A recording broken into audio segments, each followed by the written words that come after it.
I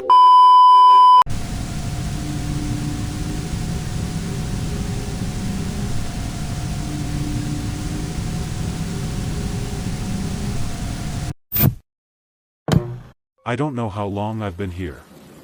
I've forgotten how I even got here in the first place. All I know is, if I don't leave soon, I'm going to die. When I first arrived here, or rather, when I was first aware of being here, it seemed like a paradise. A veritable Garden of Eden, complete with trees full of fruit, although not any sort of fruit I'd ever seen before. And I suppose, full of fruit isn't exactly true, since each tree only ever seemed to produce one fruit, but it was a massive one. They were easily the size of one of those award-winning pumpkins at county fairs, each tree being heavily weighed down by its singular produce, to the point where their trunks seemed ready to snap right in half if the bulbous dull yellow orbs gained even the slightest bit more mass. The trees reminded me of bent, crooked old men, doubled over with the immense weight of their unwieldy yield. That wasn't the strangest aspect of them, however. The fruit itself also gave off a faint glow, though one that was seemingly only visible at night. Now I'm aware of bioluminescent fungus, but plant life was a new one to me.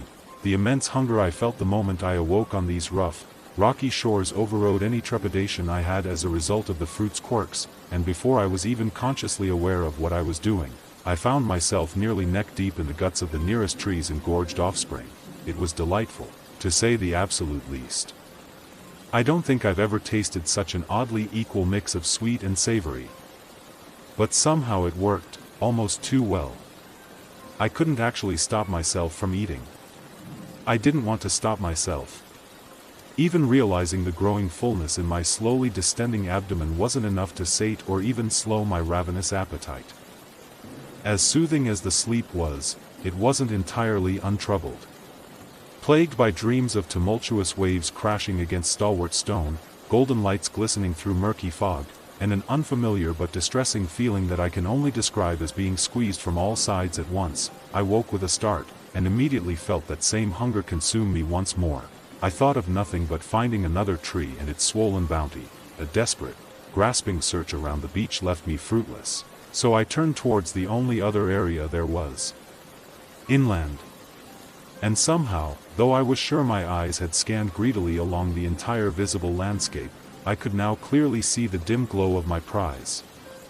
Far enough into the island's vegetation to make me question if it was simply a mirage, but not far enough to prevent me from walking, then running, then sprinting towards my soon-to-be harvest. This one was much the same, including the voracious gluttony, the tangible swelling of my stomach, and my spontaneous collapse into harrowing unconsciousness afterwards.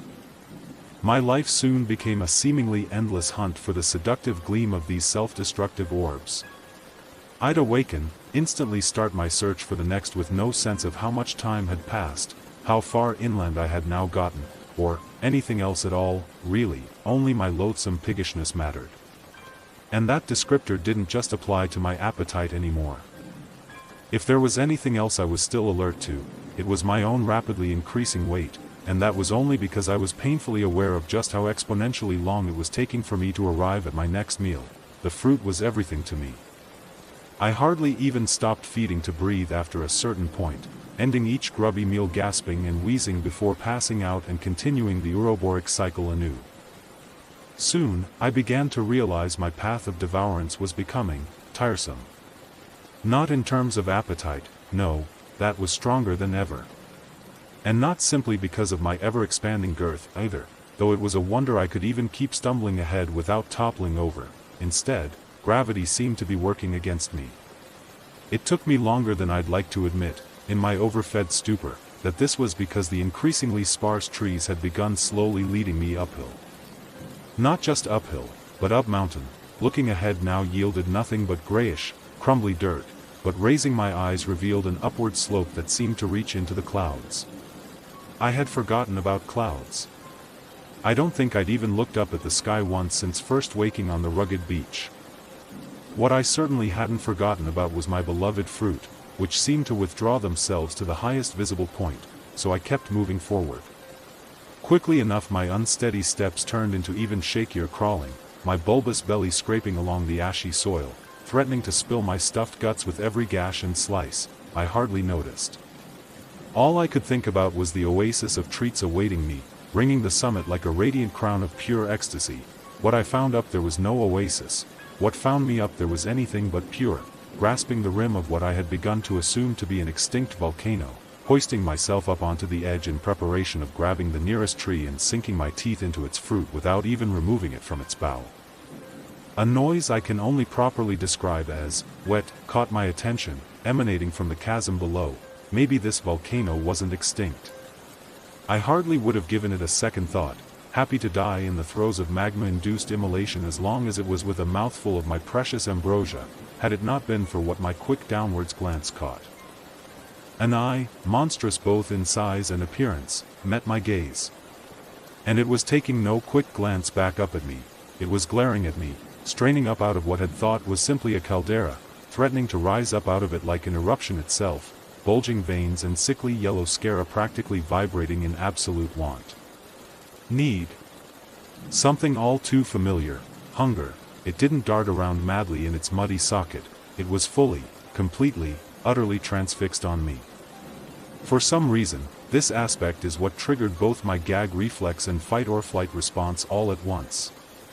Seeing it stare at me with the same insatiable desire I'd found within myself towards my beloved fruits broke something in me, causing me to vomit directly into that hellish orbital cavity before careening backwards and tumbling, more so rolling, given my rotundity, back down the incline. The last thing I remember seeing is it blinking as my stomach acid splashed against its widened, already panicked pupil. It actually fucking blinked. I've now made my way back to the beach where I first awoke. It's taken every last iota of willpower I have not to stop at any of the now rapidly regrown and much more intensely glowing globular. I think it, whatever it even is purposely tempting me. It wants me fat and immobile, ripe for consumption. The shoreline helped convince me that starvation was a better option.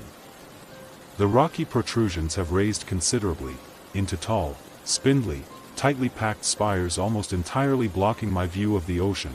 I'm trapped, and I'm going to die. But at least I'm making myself a more paltry meal this way. Hopefully I'll starve this abomination too, in the process. The walk back cleared my mind, no doubt in part due to abstinence from my delectable drug. As a result, I realized I somehow still had my phone in my pocket, which had gone completely unnoticed in my former fruit-induced stupor. I know this place is useful for telling others about what not to do, so I figured I'd use my last bit of data connection to reach out to everyone, anyone. I know it's pointless. It'll most likely immediately sink to the bottom of the endless ocean that is the internet and never be seen again.